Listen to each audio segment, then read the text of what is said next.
Olá, me chamo Mariana Castro. Essa apresentação do trabalho de conclusão de curso da especialização em Educação Especial e Inovação Tecnológica.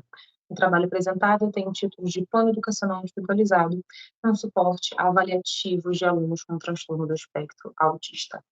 O material apresentado é um produto educacional, como o próprio título sugere, um plano educacional individualizado, que tem um suporte para avaliação de alunos com transtorno do espectro autista.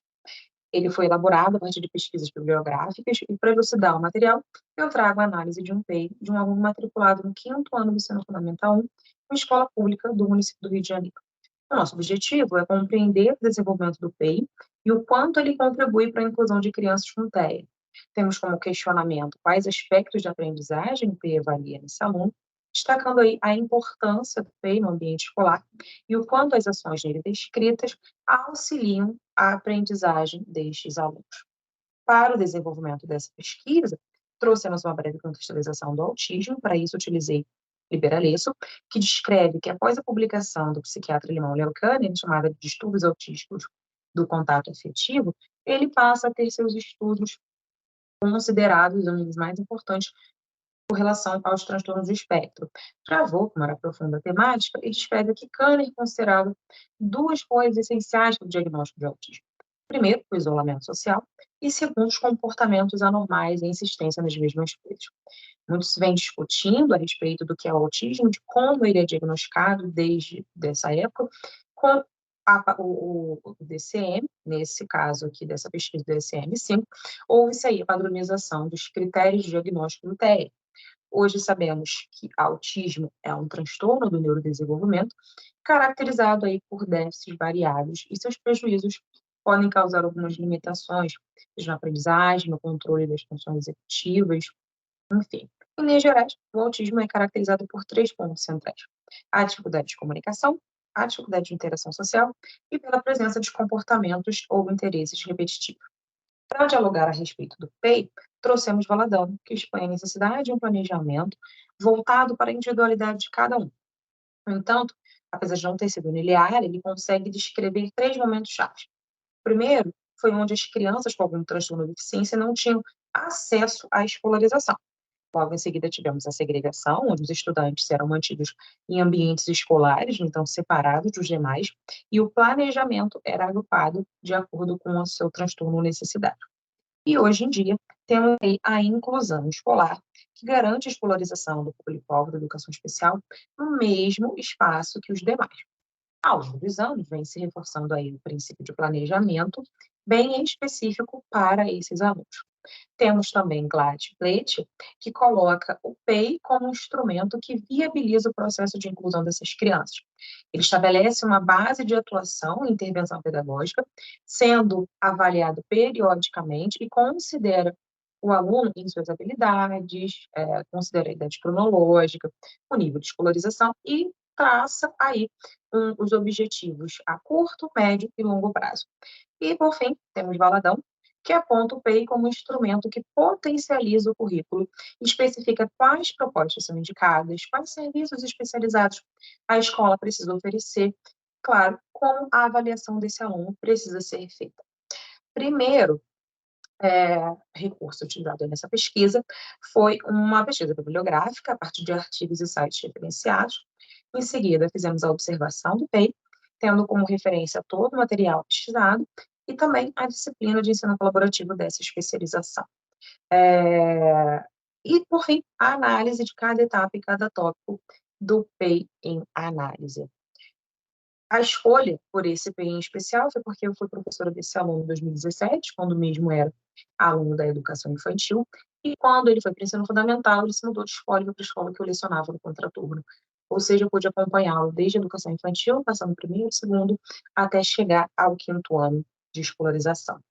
O plano educacional individualizado no município do Rio de Janeiro, ele segue os princípios instituídos pelo Instituto Municipal de Helena de Poff, o IH, e ele vem já com umas fichas prontas e o professor trabalha em cima desse material. A primeira é uma ficha de identificação, onde nesse PEI o professor marca o X ali no transtorno de deficiência do aluno e descreve alguma observação que ele tem. Em seguida, tem a ficha de entrevista com o responsável, e aí foi possível perceber que o aluno realizava algumas terapias com a equipe multidisciplinar, fazia fono, terapeuta ocupacional, psicopedagogo, enfim. Não foi possível perceber nenhuma estereotipia do aluno, apenas a família informou que ele tinha colalia, mas nada descrito a mais que isso. A outra ficha é uma ficha explicativa do desenvolvimento do aluno, onde são descritas habilidades cognitivas, motoras e psicomotoras, mas não é específico para a TEA ou para qualquer outro, é apenas uma lista de habilidades e o professor ali vai se baseando. A próxima, do caso do ensino fundamental, é uma ficha com o levantamento pedagógico do aluno, onde são descritas habilidades, potencialidades e necessidades. Nesse P, ele era organizado em trimestres, pois havia aí um espaço maior de tempo para o professor pensar e repensar as estratégias. Foi possível perceber que há uma valorização do conhecimento do aluno, pois no primeiro trimestre ele elenca como habilidade o interesse pelas atividades matemáticas, que era o hiperfoco do aluno.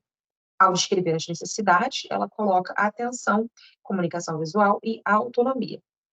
Já no segundo trimestre, ela percebe que o hiperfoco é as habilidades matemáticas e utiliza isso como forma de regulação e estratégia de aprendizagem. No terceiro trimestre, ela não descreve as habilidades adquiridas, mas a gente entende que vem ampliando aí as questões já mencionadas nos trimestres anteriores. A próxima ficha é o planejamento pedagógico, onde vem escrito ali para o professor preencher os objetivos, o conteúdo e precisa considerar as propostas curriculares da rede, ou seja, seguir aí a BNCC. A professora, no primeiro trimestre, prioriza a sequência alfabética, leitura de palavras, números decimais, adição e subtração simples. Já no segundo, ela coloca pontuação, problemas matemáticos e representação com fração. No último trimestre, o aluno sai de escrever palavras simples para compreensão de textos simples também e até textos instrucionais.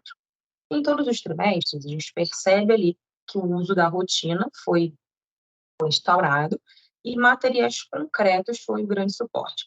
E muitas das vezes ela utilizava dos recursos tecnológicos porque ele tinha mais facilidade com isso. Temos também o relatório de avaliação do processo, que é um relatório do aluno, o mesmo se encontrava na fase pré-silábica e precisava de material concreto.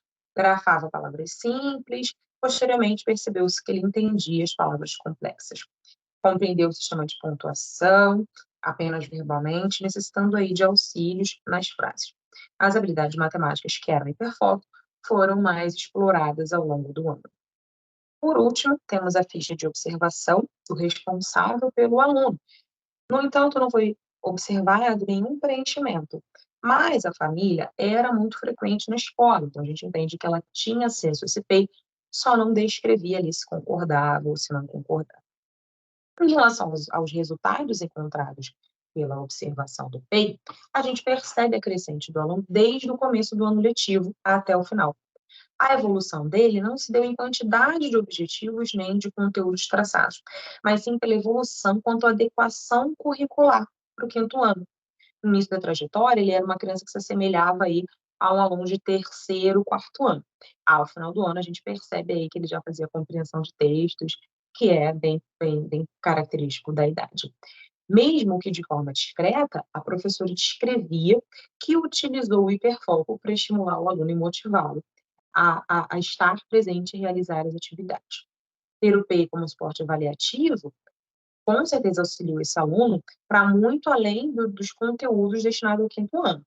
É possível perceber que ele teve seus direitos garantidos, né, porque o PEI estava muito bem escrito, mas principalmente ele teve uma avaliação voltada para as suas necessidades específicas, que dava para perceber nos relatórios que não foi apenas com a prova que ele foi avaliado, mas no seu dia a dia e todos os seus avanços. Para finalizar, sabemos que a inclusão das crianças autistas, ainda são uma barreira ao se pensar na permanência dela e a participação na escola. O PEI vem sendo aí uma ferramenta que demonstra subsídios para a construção de políticas, até mesmo políticas públicas, que minimiza essa barreira. Essa pesquisa, a gente tentou reforçar que o PEI, quando bem estruturado, considera o aluno como um sujeito, traça objetivos pedagógicos pedagógicos de curto, médio e longo prazo, que condizem com a necessidade dessa criança e se articula com o currículo da escola e com o currículo traçado para turma. Mais do que demonstrar um PEI como um processo inclusivo, esse trabalho faz uma reflexão do quanto o processo de avaliação da criança com TEA pode e deve ser significativo. Tem aqui o final agora as diferenças utilizadas nessa pesquisa, e é isso.